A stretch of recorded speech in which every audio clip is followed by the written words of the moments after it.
Hello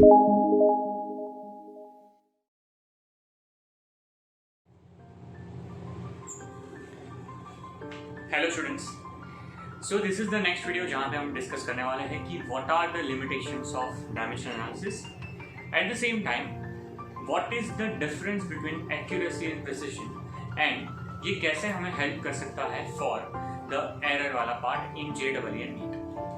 okay, तो अगर आपने अभी तक what are the different applications of dimensional analysis नहीं देखा है तो प्लीज़ यार पहले हमारे वो जो 4 वीडियो की जो सीरीज़ है उसको आप पहले एक बार गो थ्रू करिए, फिर आप ये वीडियो पे आएंगे तो it will be better to understand what are the limitations. Okay, coming back to the limitation number 1।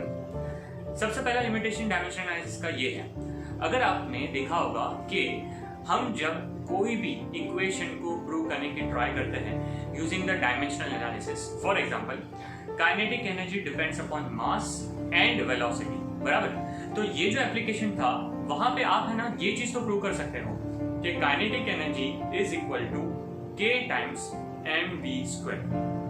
But आपके दिमाग में क्वेश्चन आएगा, sir real formula for kinetic energy is half mv², तो हाफ कहां गया? सही बात है, ये जो हाफ का फैक्टर है इसको आप डायमेंशनल एनालिसिस के थ्रू प्रूव नहीं कर सकते। रीजन क्या है? बिकॉज वेरी सिंपल, ये जो हाफ है वो डायमेंशनलेस कांस्टेंट है और बिकॉज ऑफ दिस आप उसको using the dimensional analysis prove नहीं कर पाएंगे। तो उसके लिए क्या करना पड़ेगा? वेरी सिंपल, आपको उसके लिए एक्सपेरिमेंटल डेटा पे रिलाई करना होगा। So this is the first basically what the disadvantage. The second disadvantage, हम सबको न्यूटन्स का लॉ पता है, that is a gravitational law, जिसकी वैल्यू क्या है? F equal to Gm1m2/r²। Let us say इस लॉ को जब हम स्टेटमेंट वाइज लिखते हैं तो क्या लिखते हैं? The force acting between the two objects is directly proportional to the product of the two masses and inversely proportional to the square of the distance between that. तो अगर मैं ऐसा करूं तो क्या हो जाएगा? F is directly proportional to m1m2/r²। और अगर मैं यहाँ से ये रिलेशन डिराइव करने की ट्राई करूँ ना तो कुछ ना कुछ गड़बड़ मिलेगा, बिकॉज यहाँ पे जो कैपिटल G है वो डायमेंशनलेस नहीं है। तो this is the another disadvantage. First और सेकंड अगर आप देख रहे होंगे तो काइंड ऑफ कॉन्ट्राडिक्ट करेंगे एक दूसरे को। पहले में आप उसको प्रूव नहीं कर पा रहे या आप उसकी वैल्यू नहीं फाइंड कर पाएंगे वो कांस्टेंट की जो हाफ था, बिकॉज वो डायमेंशनलेस है। सेकंड में आप रिलेशन ही प्रूव नहीं कर पाओगे अगर आपका कांस्टेंट का यूनिट एग्जिस्ट करता है। जैसे कैपिटल G का यूनिट एग्जिस्ट कर रहा है तो आप उस केस में ये रिलेशन डिराइव नहीं कर पाओगे, like F is directly proportional to m1m2/r²। तो ये सेकंड है। Okay, this is the second disadvantage of dimensional analysis. Third disadvantage, आपने ट्रिग्नोमेट्रिक टर्म सुने होंगे, for example y equal to a sin theta, बराबर। आपने लॉगरिथमिक टर्म सुना होगा, y equal to a log x। आपने एक्सपोनेंशियल टर्म सुना होगा, y equal to a e raised to -x। Now whether it is trigonometric, weather it is for example logarithmic या फिर exponential function, ये तीनों case में डायमेंशनल एनालिसिस फेल होता है। मतलब आप अगर ये तीन अगर इसकी बात करें, ये तीनों चीज आप डायमेंशनल एनालिसिस के थ्रू प्रूव नहीं कर पाओगे। So this is the third disadvantage of the dimensional analysis. Coming back to the fourth and the final one, आपको पता है कि s equal to half a² अगर आप इसको डायमेंशनल एनालिसिस के थ्रू चेक करने जाओ तो ये इक्वेशन करेक्ट आएगा, बिकॉज s इज डिस्प्लेसमेंट और हाफ a² वाले टर्म में a² का अगर आप यूनिट या डायमेंशन फाइंड करो तो वो दोनों मीटर मीटर आ जाता है, तो ये इक्वेशन डायमेंशनली करेक्ट है। रियलिटी में पर आपको पता है कि s इज एक्चुअली में ut प्लस हाफ a², बराबर। तो ये इक्वेशन में डायमेंशनली करेक्ट है। बट अगर मैं आपको क्वेश्चन पूछूं दोनों में से कौन सा इक्वेशन करेक्ट है, तो आपका आंसर होगा कि sir s equal to ut plus half a² is correct, this is a kinematic equation, पर पहला वाला is not correct.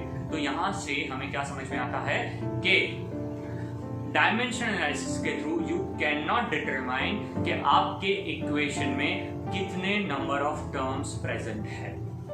So this is the fourth and the final disadvantage. Now आप सोचोगे कि सर ने जो ये स्टेप्स बताए इसको अगर मुझे एक काइंड ऑफ नोट के फॉर्म में मिल जाता तो अच्छा होता। फॉर दैट हमने क्या किया है, ये वीडियो के एंड में हमने स्पेसिफिकली इसको एक पेज में नोट डाउन करके आपके सामने लाया है। तो आपको अगर नोट डाउन करना हो तो क्या करना, वो टाइम पे वो वीडियो का पॉज कर देना और आप या तो स्नैपशॉट ले लो, जो भी आपको पसंद आता है, और आप उसमें से ये जो 4 पॉइंट है आप उसको नोट डाउन कर सकते हैं।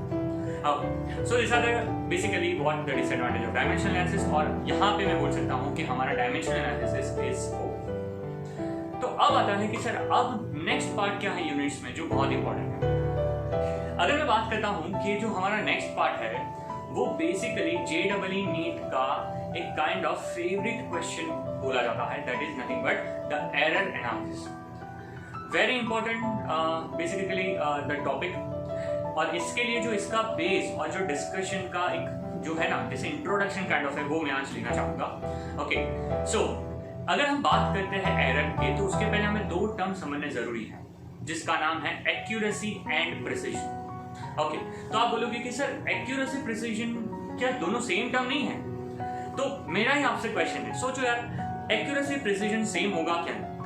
उसके लिए काम करते हैं, let us take one simple example. Okay, मान लो आपके घर पे, सिंस अब लॉकडाउन का पीरियड है, तो आपके घर पे एक डार्ट बोर्ड है।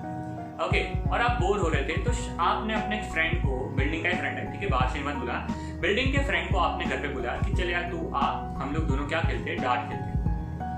नाउ आपको पता होगा जो डार्ट बोर्ड रहता है उसके सेंटर में मैक्सिमम पॉइंट मिलते हैं, उसके बाहर उससे कम, उससे बाहर उससे कम, और अगर फिर डार्ट बोर्ड पे लगाएंगे तो आपको कोई पॉइंट नहीं मिलेगा। ठीक है, this is the basic the game जो हम प्ले करना चाहते हैं।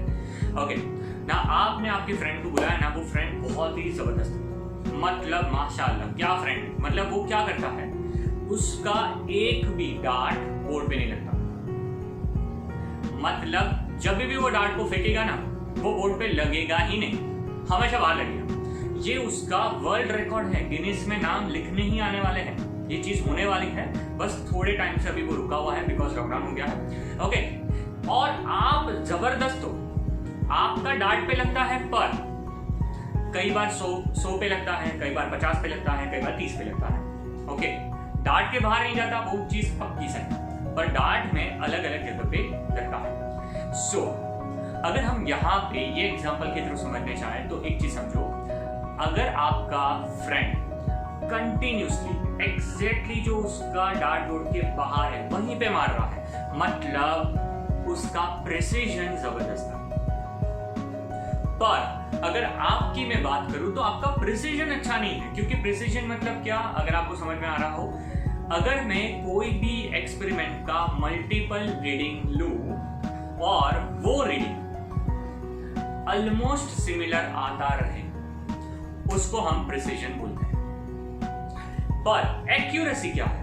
एक्यूरेसी इज नथिंग बट कि अगर आपका एक एक्चुअल वैल्यू है और आपका एक एक्सपेरिमेंटल वैल्यू है, उन दोनों में कितना डिफरेंस तुम्हारे पास रहता है।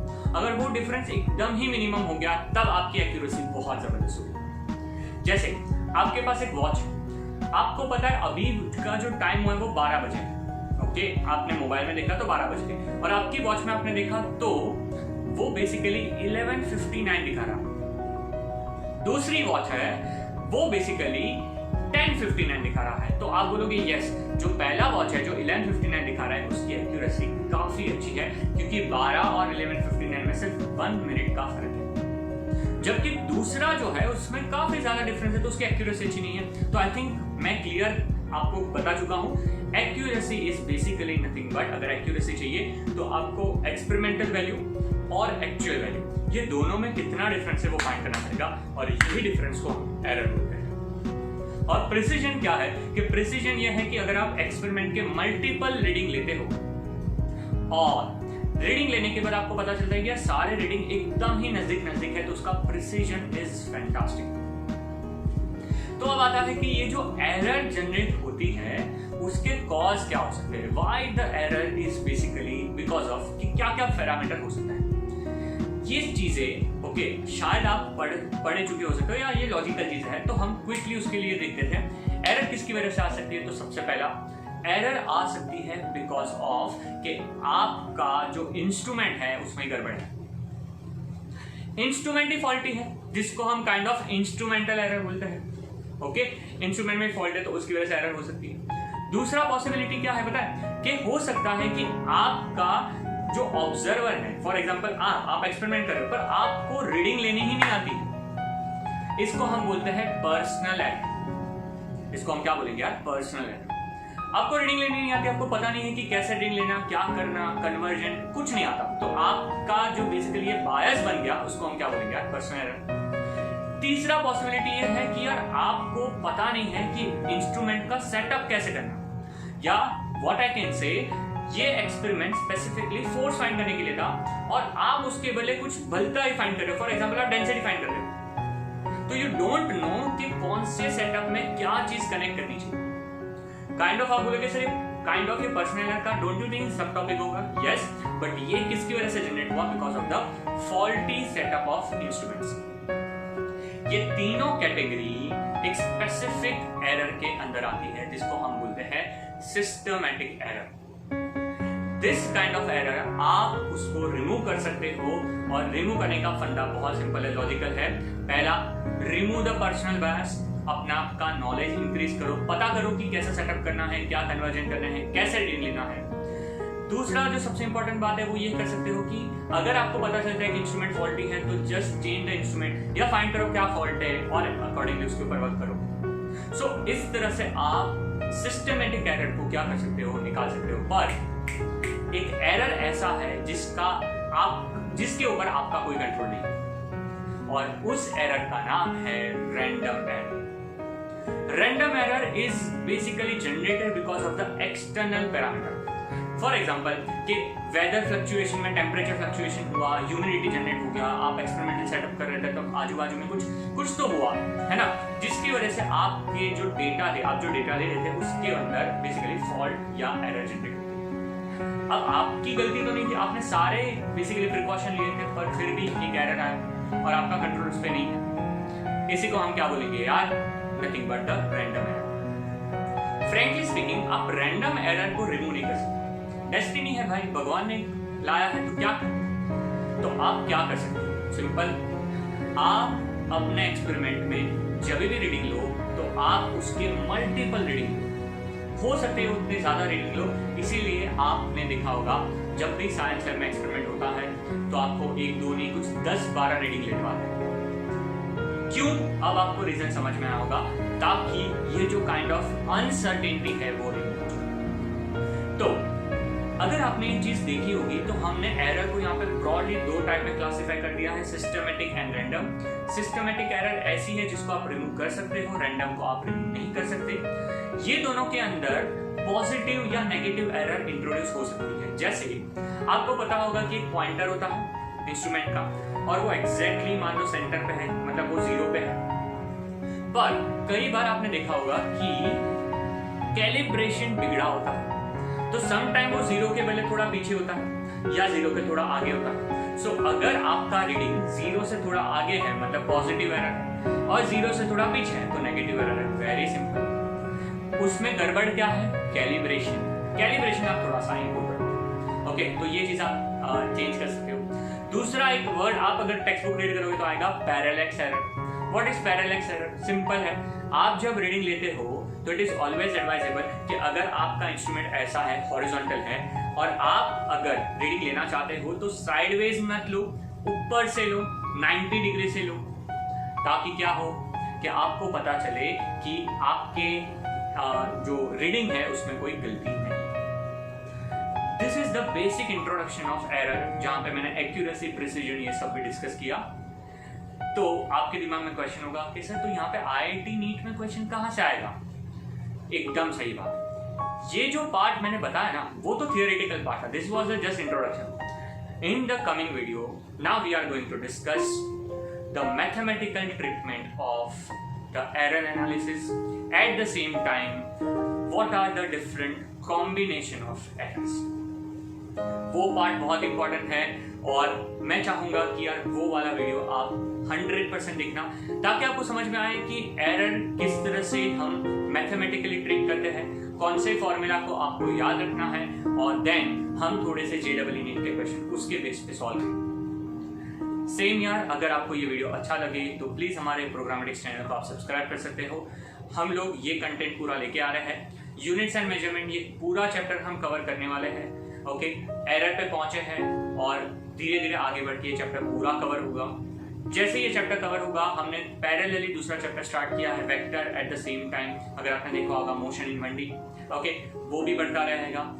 साथ में जो बच्चे अभी 12th में हैं और उनको 12th का रिवीजन चाहिए, डोंट वरी, हम बहुत ही जल्दी 12th के भी चैप्टर्स के साथ आ रहे हैं। Okay, thank you so much आपका जो हमारा सपोर्ट है, जो आप बेसिकली हमारे साथ इतने अच्छे कमेंट देते हो और जिस तरह से आप हमारे वीडियो को लाइक करते हो, हम लोग को भी काफ़ी इंस्पिरेशन मिलता है।